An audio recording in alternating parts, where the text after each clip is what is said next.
Hello guys, జై శ్రీరామ్ అందరికి. ఒక్కసారి ఈ వీడియో చూడండి. శుభ్రమైన టీషర్ట్ వేసేటువంటి అన్ని కనపడేలాగా దాని మీద నినాదం. ఇంకా అవతల వాడు ఎలా అవుతున్నాడు, 18 ఏళ్ల వాడు 55 ఏళ్ల వాడు, మేమే ఆగలేము.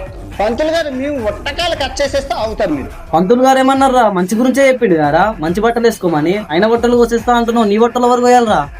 చీరలోను మీ అందం నిండుగా కప్పుకునే బట్టల్లోనే ఉంటుంది తప్పితే సామాను కనపడే దాంట్లో ఏముండదు. నువ్వేమో ఆటగాని చెప్పడానికి.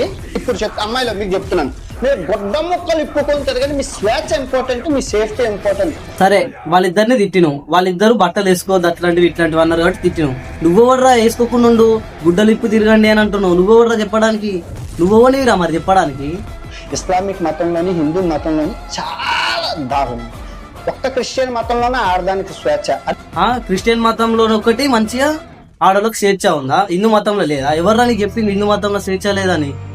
నువ్వు క్రిస్టియన్ ఉంది కాబట్టి నువ్వు అట్లా మాట్లాడుతున్నావు. బీచ్ల్లోని అమ్మాయిలు అందరూ హ్యాపీగా లేరు. గాలి తగలాలయ్యా, నీకు గాలి తగిలినట్లు వాళ్ళకి గాలి తగలాలయ్యా. నీకెవరు చెప్పిర్రా గాలి తగులుతలేదని? నీకు వచ్చి చెప్పిర్రా? మీ చెల్లెలు చెప్పిందా, మీ అక్క చెప్పిందా గాలి తగులుతలేదని? సీతాదేవి తర్వాత ద్రౌపది ఏ టీషర్ట్లు వేసుకున్నారా రేపులు అయ్యాయి. ఏంటిది? సీతాదేవి ద్రౌపది టీషర్ట్లు వేసుకున్నారా? ఎప్పుడు చూసినవరా నువ్వు? ఏ దాంట్లో చదివినావు?